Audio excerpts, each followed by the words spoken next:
Hey friends, I just finished Kirby in the Forgotten Land. So, Kirby. You know him well. He's finally back. And this is his first 3D outing. Kinda. Ever since I had played through Kirby Star Allies back in 2018, I've always wanted a 3D Kirby game. And now we finally got it with Kirby in the Forgotten Land. This game was my dream come true, just like how an exploratory Pokemon game came true with Legends Arceus. So was this the game that I had been hoping for?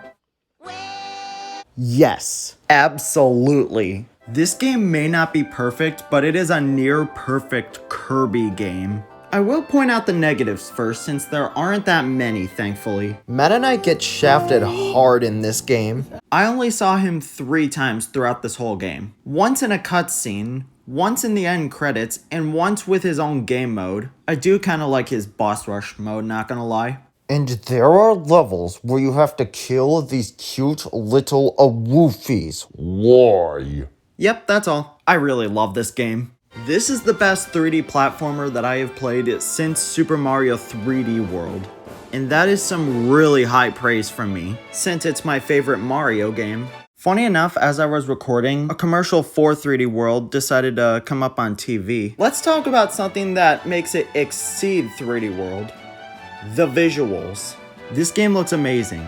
It's beautiful. There are so many small details that I am surprised the Switch is even running this game. The controls are perfect. Kirby feels both fast and fluid. It's as if he's 100% designed to walk around in 3D spaces. And it is even further complemented by the perfect level design.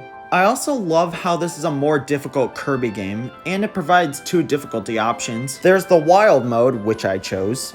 This mode is perfect if you're experienced with Kirby games. It's not Dark Souls hard, but I did have a hard time with some of the bosses. There really were a lot of monsters working To the club with that there Kirby. And then there's Spring Breeze mode. This not only makes the game easier, but it also gives you more coins. And I just love that we have these options. I have always wanted a harder Kirby game, but I'm also glad that the players who are starting to play Kirby games are getting options. Speaking of level design, let's talk about the Mouthful mode. The Mouthful mode not only makes Kirby look goofy, but it also spices up the variety in level design. Also, Water Balloon Kirby just basically turns the game into Super Mario Sunshine, and I love it.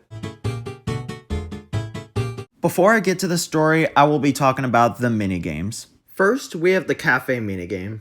Every time a Waddle Dee comes up, you must match the order, and you'll gain a little bit of extra time if you get the order right. But if you mess up or are too slow, you lose time. And after a bit, it'll go into lunch rush time. Now you have to serve a large number of Waddle Dees in a short time. This one is pretty fun, not gonna lie. Now for my favorite minigame, the fishing minigame. This is essentially the more fun version of fishing in Animal Crossing. Instead of pressing one button, you have to press multiple. You have to press each button as quickly as you can each time it pops up on the screen. For me, it doesn't go higher than 7,000 or so. Is that normal? And now for the final minigame, Tilt and Roll Kirby.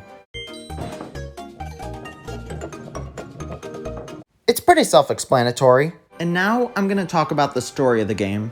Just to warn you guys, this segment of the video will contain major spoilers, so I would recommend skipping to this timestamp if you want to go in blind. So after Kirby and all of the Waddle Dees are sucked up into a portal, the Waddle Dees are all trapped in cages, and now Kirby must save them all with the help of Elfilin. It turns out that the Waddle Dees were captured by a lion so that they can power this machine to create this goopy beast thing.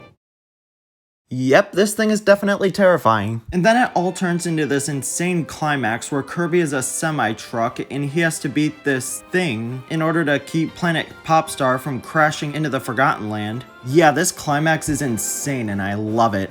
And no, Elfilin was not a twist villain. Elfilin was captured by a feral King Dedede so that Elfilin would become a part of the monster.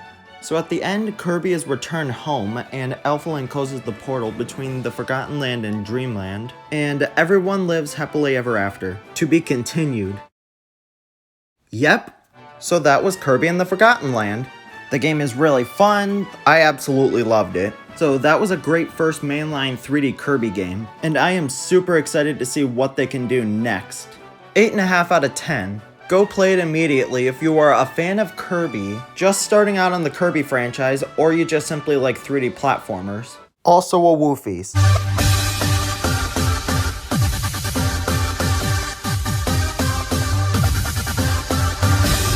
only had A woofie. for a day and a half, but if anything happened to him, I would kill everyone in this room and then myself.